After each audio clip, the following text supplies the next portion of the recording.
सिद्धेभ्यः। ओम नमः सिद्धेभ्यः। ओम नमः सिद्धेभ्यः। बोलिए मंडी बामोरा के बड़े बाबा श्री आदिनाथ भगवान की जय। मूल नायक श्री चंद्र प्रभ भगवान की, परम पूज्य संत शिरोमणि आचार्य भगवान श्री विद्यासागर जी महामुनिराज की, शिक्षा गुरु ज्येष्ठ श्रेष्ठ निर्यापक श्रमण श्री समय सागर जी महामुनिराज की, ज्येष्ठ मुनिराज श्री दुर्लभ सागर जी महामुनिराज की, ज्येष्ठ मुनिराज श्री संधान सागर जी महामुनिराज की, परम पूज्य मुनि श्री 108 निरंजन सागर जी महाराज की, आज के दीक्षित महामुनिराजों की,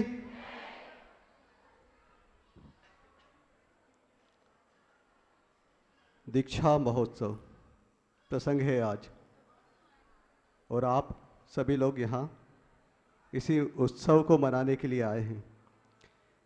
जैसा पिछली बार भी संधान सागर जी के दीक्षा दिवस के दिन हमने कहा था कि दीक्षा महोत्सव जो होता है वो उसकी अनुमति आगम की आज्ञा है। क्यों? क्योंकि दीक्षित हुए जिस भावों को हम उन्हीं भावों को संजोकर उन्हीं भावों की पुनरावृत्ति हमारे अंदर स्मृति का विषय बने, यही भाव आज दीक्षा दिवस के रहते हैं। हर साधक अपने जीवन में कुछ सोच के दीक्षा लेता है कि जब हम साधक बनेंगे तो ऐसे होंगे, इस तरह की हम दुर्लभतम साधना को करेंगे और उस साधना को करते हुए कहीं उनके पैर डगमगाते हैं तो ये दीक्षा महोत्सव उन्हें याद दिला देता है कि किन भावों के साथ आप दीक्षित हुए थे। ये मूलतः एक गुरु उपकार दिवस है और भारत में एक महान आचार्य हुए हैं द्रोणाचार्य और उनके एक महान शिष्य हुए हैं एकलव्य। जब बंधामीचे थे तो उस समय पांडव पुराण का स्वाध्याय चल रहा था। उसमें एक प्रसंग हमारे जीवन में आया, उसको कुछ पंक्तियों की रचना दी है आपके सामने। एक शिष्य बड़ा अनोखा था, गुरु भी उसका चौखा था। यह कथा है एकलव्य और द्रोणाचार्य की, यह कथा है भारत के अमिट इतिहास की। राजगुरु था, राजपुत्रों को शिक्षा देता था। एक भील को कैसे स्वीकार कर सकता था? एकलव्य भील था और द्रोणाचार्य राजगुरु था।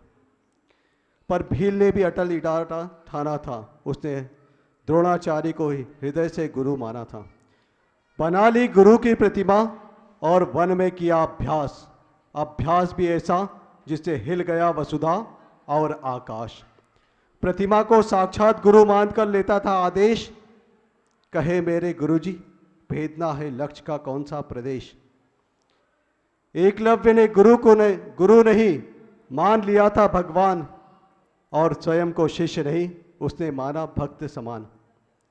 श्वान पर जब एकलव्य ने अचूक शब्द वेदी बाण चलाए, उसकी विद्या को देखकर अर्जुन भी आश्चर्यचकित हुए बिना रह न पाए। मुझसे भी बड़ा धनुधर है, अर्जुन को यह ज्ञान हुआ, देखकर एकलव्य की साधना आज उसे यह भान हुआ। श्वान को लेकर अर्जुन पहुंचा गुरु द्रोण के आश्रम। बताया उसने उस भील ने कैसे किया अनोखा श्रम। सुनकर उस भील का महिमा मंडन गुरु द्रोण हुए उत्कंठित, देखने का हुआ मन। गए वहां जहां वह भील कर रहा था आयाम, देखकर गुरु को एकलव्य ने किया दंडवत प्रणाम। वह एकलव्य नहीं बल्कि एक आदर्श आचरण था, अपने आप में परोक्ष विनय का अनूठा उदाहरण था। गुरु के सामने तो सभी आदर्श शीश झुकाते हैं, पर क्या गुरु के परोक्ष में वैसे ही विनय कर पाते हैं? उसके समर्पण को देखकर द्रोणाचार्य हुए विचार करने पर मजबूर।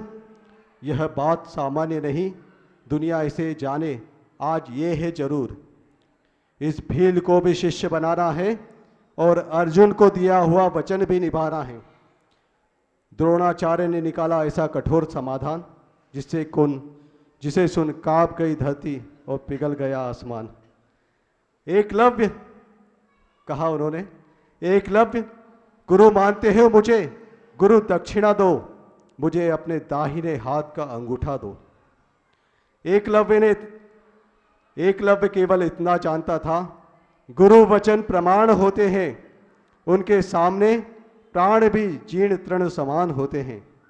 जिन चरणों में शीश समर्पित होना था, वहां मांगा आपने मात्र अंगूठा, तुरंत निकाल कृपाण कर दिया उसने कार्य बहुत बड़ा अनूठा। कौरव पांडवों ने पढ़ी थी गुरु द्रोण से कई कक्षा, पर आज उन्होंने ग्रहण की समर्पण की जीवंत शिक्षा। गुरु को तो सभी मानते हैं, पर विरले ही गुरु की आज्ञा को मान पाते हैं। जो गुरु की आज्ञा को मान जाते हैं, वे एकलव्य की तरह जग में पूजे जाते हैं। पूरे संसार ने धिक्कारा, द्रोणाचार्य तूने यह क्या अधम कृत्य कर डाला। कह न सके कौरव पांडव कुछ भी, पर उन्होंने भी गुरु द्रोण पर संशय कर डाला। आप भक्ति करते हैं, शाम को सुबह एक पंक्ति पढ़ते हैं, शिष्यानुग्रह कुशले, उसी को यहाँ पे भी लिखा है, शिष्यों पर अनुग्रह करने में कुशल होते हैं। गुरु शिष्य पर अनुग्रह करने में कुशल होते हैं, उनका चिंतन हमारी सोच से परे होते हैं। द्रोणाचार्य जानते थे ये भील है, यूं ही वन में इसका जीवन निकल जाएगा, कोई भी इसके विनयपूर्ण समर्पण को नहीं जान पाएगा। राजपुत्रों का तो इतिहास संरक्षित हो जाता है, पर इस तरह के अनूठे इतिहास को कोई नहीं जान पाता है। गुरु द्रोण स्वयं को तो बदनाम कर गए, पर एकलव्य का इतिहास में अमिट नाम कर गए। आज इतिहास एकलव्य को जान रहा है, मान रहा है, पर क्या कोई द्रोणाचार्य की समझ को समझ पा रहा है? अंतिम पंक्ति है, गुरु को समझ पाना खेल नहीं होता, गुरु जैसा इस दुनिया में कोई नहीं होता। क्या कभी हमने द्रोणाचार्य के चिंतन को समझा था? किस भावों को लेके उन्होंने उस एकलव्य को अपना शिष्य बनाया? कौरव पांडवों के सामने उन्होंने उसको दीक्षित शिक्षित कर दिया, उनकी उपस्थिति में वो समझ ही नहीं पाई।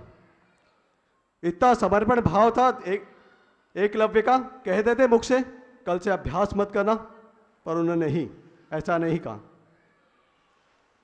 उन्होंने कहा इससे कुछ ऐसा समर्पण करवाया जाए कि इसके समर्पण को युगों युगांतर तक याद रखें। आज एकलव्य को आप कैसे जानते हैं? उसके समर्पण की बदौलत। तो समर्पण करवाया किसने? उस द्रोणाचार्य ने, उन आचार्य ने। तो आज ये मुख्यतः जो दिवस है, ये आचार्य श्री के प्रति हमारा समर्पण भाव रहना था। आज जो हमें पहचान दी, हमारी पहचान किससे है? आचार्य श्री से। आज हमें क्यों पूछ रहे हैं आप लोग? क्योंकि हम आचार्य विद्यासागर जी महाराज के शिष्य हैं।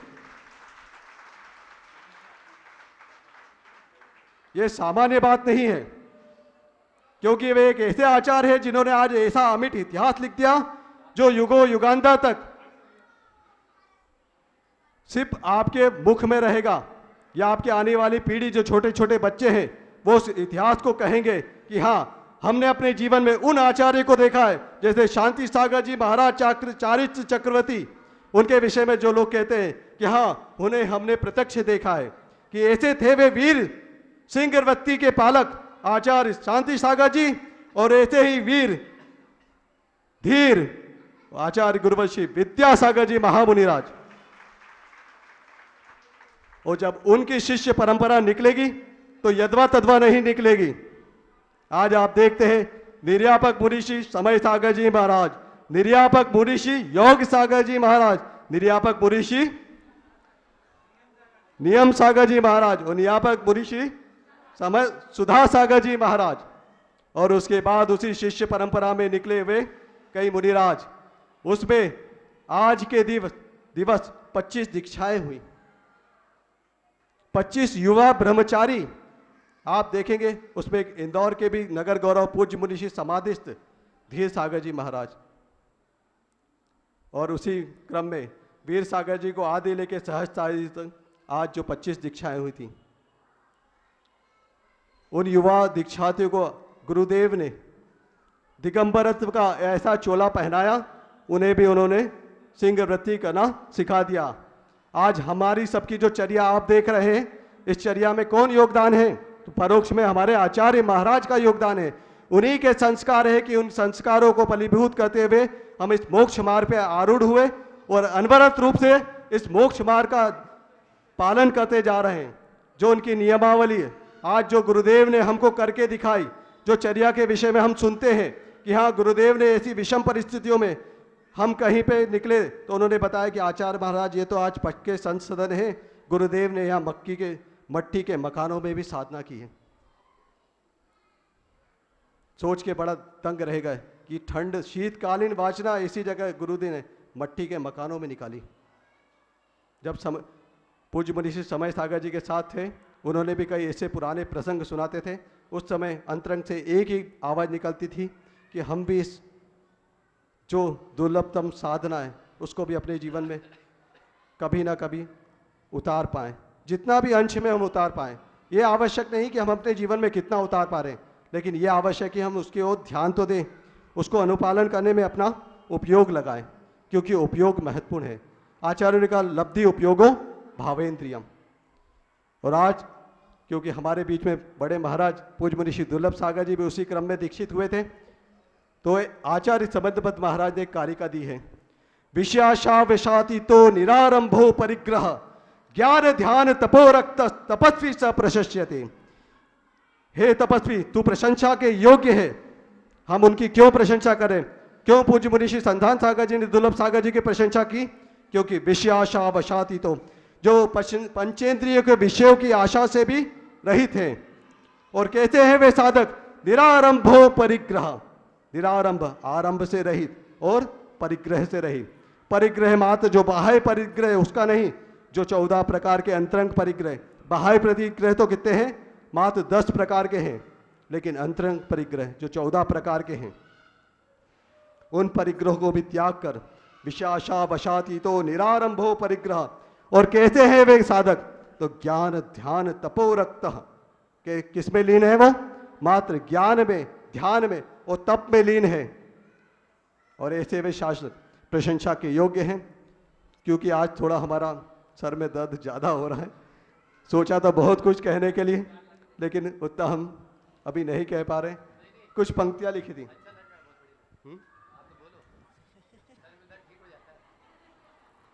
बोलने से सर में दर्द ठीक होता है नहीं होता? बोलो।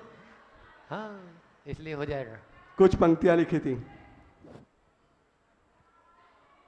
मुझे अभी सोना नहीं, अपनी आत्मा में खोना है।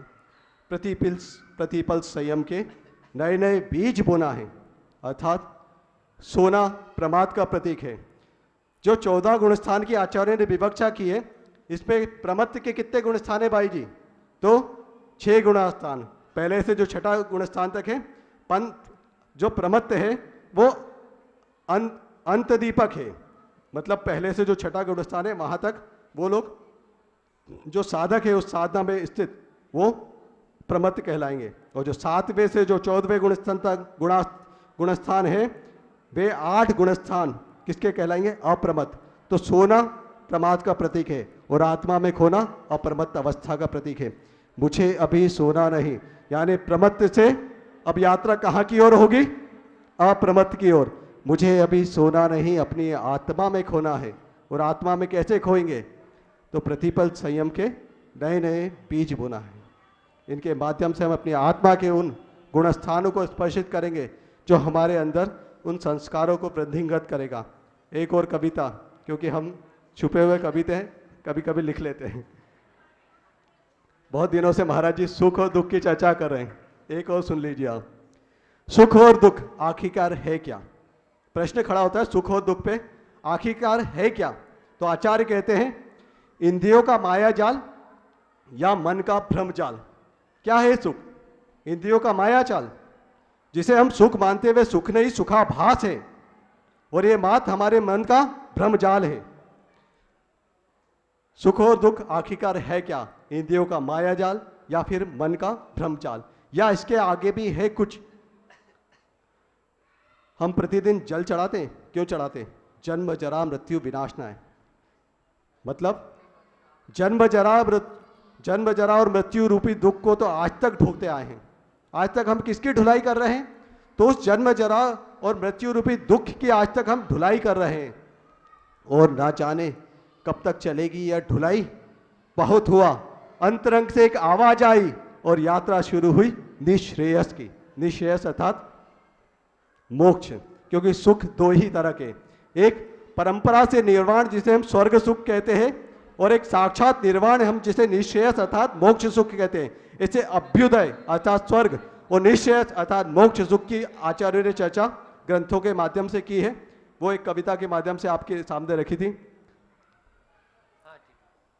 बोलिए संत शिरोमणि आचार्य भगवान श्री विद्यासागर जी महामुनिराज की, शिक्षा गुरु ज्येष्ठ श्रेष्ठ निर्यापक श्री समय सागर जी महामुनिराज की, आज के दीक्षा महामहोत्सव की परम पूज्य मुनि श्री दुर्लभ सागर जी महामुनिराज की, आज के दीक्षाती सभी महामुनिराजों की, परम पूज्य मुनि श्री संधान सागर जी महामुनिराज परम की। पूज्य मुनि श्री 108 निरंजन सागर जी महाराज की।